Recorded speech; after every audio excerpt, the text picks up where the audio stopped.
नमस्कार, मैं हूं प्रदीप कुमार। आप देख रहे हैं पॉलिटिकल आइडिया। पॉलिटिकल आइडिया के आज के इस अंक में मित्रों हम बात करेंगे उत्तर प्रदेश की, बात करेंगे उत्तर प्रदेश की राजनीति की, बात करेंगे उत्तर अखिलेश यादव के पीडीए की, साथ ही बात करेंगे भारतीय जनता पार्टी के पीडीए की।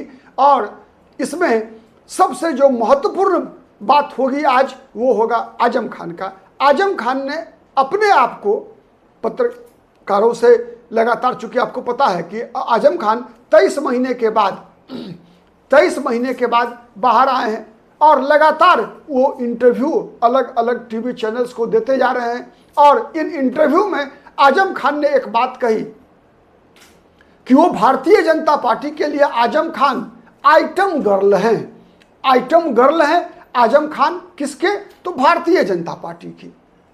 तो आज हम जानने का प्रयास ये करेंगे कि कैसे आजम खान के बाहर आने के बाद, आजम खान के इस प्रकार की बयानबाजी के बाद इसका असर उत्तर प्रदेश की राजनीति पर क्या पड़ना है, अखिलेश यादव की पीडीए पर क्या पड़ना है, और भारतीय जनता पार्टी का भी जो पीडीए है उस पर भी आजम खान के इन बयानों का कितना असर पड़ना है। चूंकि आपको पता है उत्तर प्रदेश में 2027 में विधानसभा के चुनाव होने हैं और विगत लोकसभा चुनाव का परिणाम यह बताता है कि अखिलेश यादव समाजवादी पार्टी ने अपने पीडीए के बल पर किस प्रकार से अपने प्रदर्शन को सुधारा।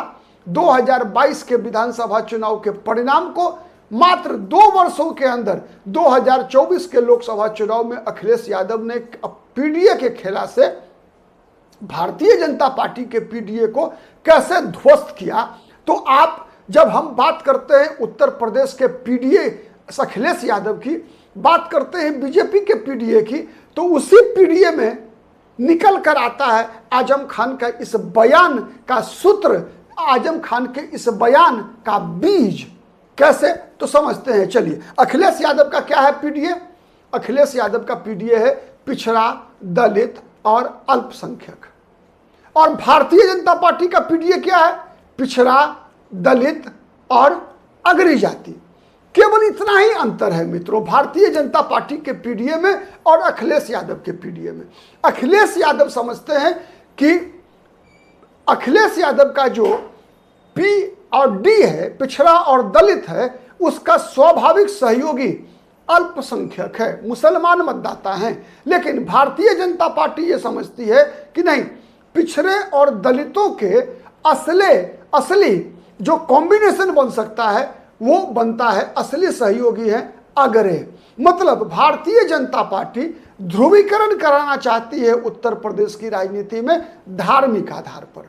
अल्पसंख्यक मतलब उत्तर प्रदेश में अल्पसंख्यक का मतलब होता है मुसलमान, और आजम खान भी मुसलमान है। जबकि अखिलेश यादव ये चाहते हैं कि ध्रुवीकरण धार्मिक नहीं हो, बल्कि वो ध्रुवीकरण जातिगत हो, जाति के आधार पर ध्रुवीकरण हो। अखिलेश यादव की इच्छा होती है, अखिलेश यादव की रणनीति होती है कि जब कभी भी ध्रुवीकरण हो तो वो अग्रे और पिछड़ों के बीच हो, और जो अखिलेश यादव का पिछड़ा है उन पिछड़ों के साथ उत्तर प्रदेश के दलित जुड़े, अखिलेश यादव के पिछड़ों के साथ उत्तर प्रदेश के मुसलमान जुड़े। तो अखिलेश यादव का पिछड़ा क्या है?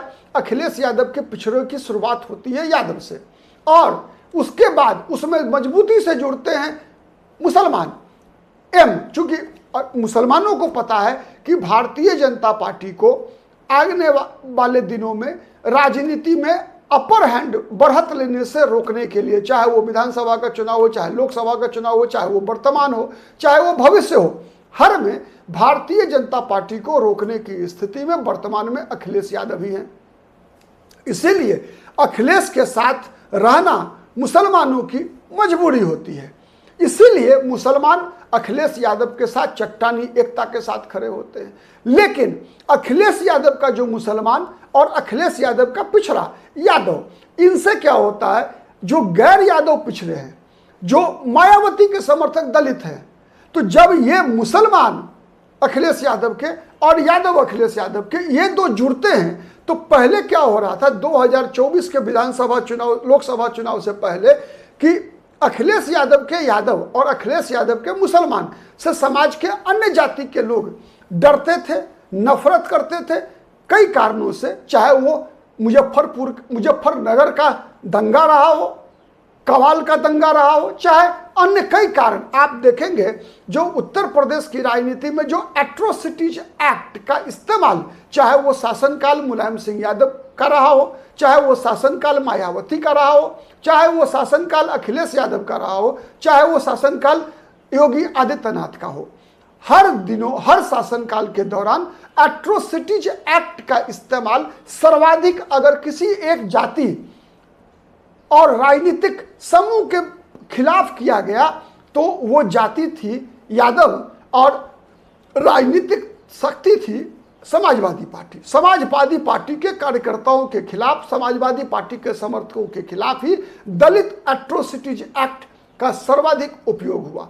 गैर यादव पिछड़े की जितनी ज्यादा विवाद की स्थिति बनी मुसलमान और यादवों के साथ, उतनी अन्य किसी भी सामाजिक समूह के साथ नहीं बना। ठीक है, और ये सब ऐसे कारण रहे जिस कारण से अखिलेश यादव 2012 के विधानसभा चुनाव के बाद जितने भी चुनाव हुए उत्तर प्रदेश में, 2024 लोकसभा चुनाव से पहले हर चुनाव में, चाहे वो लोकसभा का हो चाहे विधानसभा का हो, लोकसभा का 2014, 2019, विधानसभा का 17 हो या 22 हो, हर चुनाव में अखिलेश यादव की भारी पराजय होती रही। पराजय ऐसी हुई कि अखिलेश यादव न चाहते हुए भी मायावती की कदमों में जा गिरे, उस मायावती के कदमों में जा गिरे जिनके साथ, मायावती के साथ अखिलेश यादव के पिताश्री मुलायम सिंह यादव की जानी दुश्मनी रही। स्टेट गेस्ट हाउस कांड मायावती उसके बावजूद भूलने को तैयार हो गई, इसलिए कि अखिलेश यादव ने मायावती को यह भरोसा दिलाया। एक तरह से पश्चाताप की मुद्रा में गए मायावती के पास, मायावती का पैर तक पकड़ा और कहा कि अब वो गलतियां नहीं होंगी, हम उन गलतियों को सुधारेंगे। लेकिन फिर ढाक के 3 पात बातें वही आई और गई हो गई। अब यहीं से आजम खान का खेल शुरू होता है। आजम खान जेल से आने के बाद उन्होंने कहा कि वो आइटम गर्ल है भारतीय जनता पार्टी के लिए, इसलिए कि भारतीय जनता पार्टी अखिलेश यादव का जो पीडीए में पिछड़ा को साइड कर देती है और दलित, पिछड़ा और दलित, गैर यादव पिछड़ा और दलित को ये बीजेपी लगातार समझाती है कि आपका भविष्य आजम खान, अतीक अहमद, मुख्तार अंसारी, अफजल अंसारी ऐसे लोगों के साथ सुरक्षित नहीं है। और जब जब भारतीय जनता पार्टी ये बातें जनता के बीच ले जाती है तब तब भारतीय जनता पार्टी को सफलता मिलती है। साथ ही याद रखिए इन कामों में, इस प्रकार के धार्मिक ध्रुवीकरण कराने में सबसे बड़ी भूमिका होती है अगर किसी व्यक्ति की, तो वो आजम खान को, भारतीय जनता पार्टी आजम खान को मुद्दा बनाती है।